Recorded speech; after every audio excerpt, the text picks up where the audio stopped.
اور خودکشی کو ہائڈن رکھتے ہیں، چھپا کے رکھتا ہے، اس پر بات نہیں کرتے۔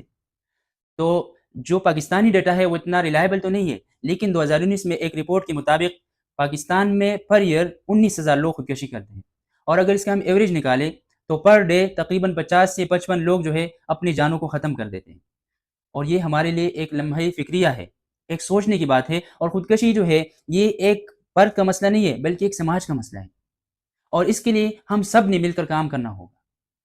اب اگر ہم خودکشی کے وجوہات کی بات کریں تو خودکشی کے وجوہات میں کچھ سائیکولوجیکل فیکٹرز ہیں، یعنی کچھ نفسیاتی بیماریاں ہیں جیسے کہ ڈپریشن، انزائٹی، بائی پولر، اس میں انسان خودکشی کی طرف جا سکتا ہے۔ نشہ اور چیزوں کے زیادہ استعمال کی وجہ سے انسان جو ہے خودکشی میں جا سکتا ہے۔ ایک اور وجہ جو ہے اس کی گھریلو مسائل ہے، فیملی کنفلکٹس ہے، کیونکہ پاکستان میں یہ چیز زیادہ ہے، اور فیملی کنفلکٹس کی وجہ سے بھی لوگ خودکشی کی طرف جا سکتے ہیں۔ ایک اور رسک فیکٹر خودکشی کا یہ ہو سکتا ہے کہ جس خاندان میں پہلے کسی نے خودکشی کی ہے تو وہاں پر چانسز ہے کہ اور لوگ بھی خودکشی کر لیں۔ یہ تو اس کی وجوہات کی بات ہوئی۔ اگر ہم خودکشی کی یا سوسائڈ کی وارننگ سائنس کی بات کریں تو جو بندہ خودکشی کرنے والا ہوتا ہے تو دیکھنے میں یہ آئے ہے اور ریسرچ سے اور ڈیٹا سے ثابت ہے کہ جو بندہ خودکشی کی